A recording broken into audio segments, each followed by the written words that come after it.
কি বুঝলেন পরিস্থিতি এখানে এসে? দেখুন, বন্যার পরিস্থিতি ভয়াবহ। সরকারকে কোথাও দেখতে পাচ্ছি না। কিছু রাজনৈতিক সংগঠন, ভারতীয় জনতা পার্টির মতো তারা আছে, বাদবাকি কেউ, সরকার তো কোথাও নেই।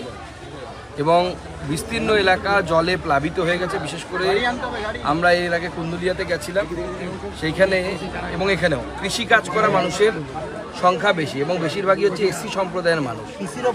কৃষির উপর সম্পূর্ণভাবে নির্ভরশীল। ফসল পুরো নষ্ট হয়ে গেছে। তারা আগামী দিনে কি খাবে? তাদের কিন্তু ভবিষ্যতের কোনো সুরাহা নেই।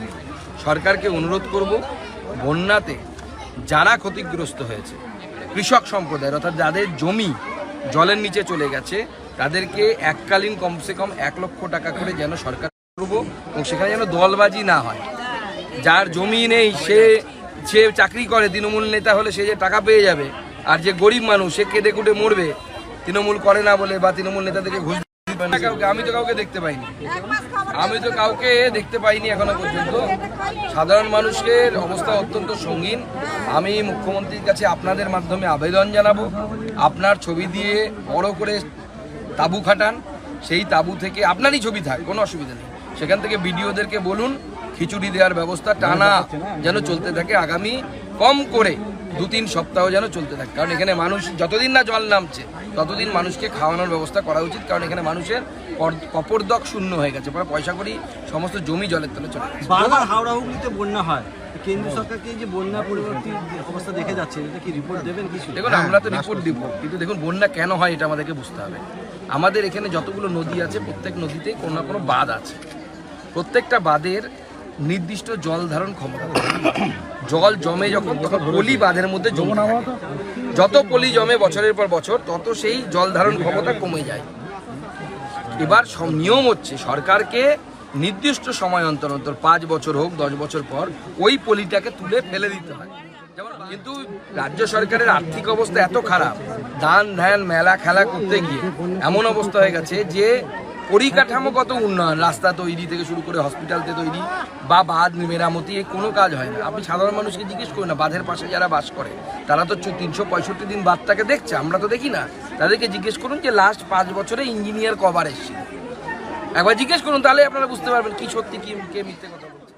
প্রধানমন্ত্রী বলেছেন যে পশ্চিমবঙ্গে সেমিকন্ডাক্টর কারখানা হবে। মুখ্যমন্ত্রী গতকাল বলেছেন যে জমি রেডি আছে, আবার একটা সিঙ্গুর হবে না তো?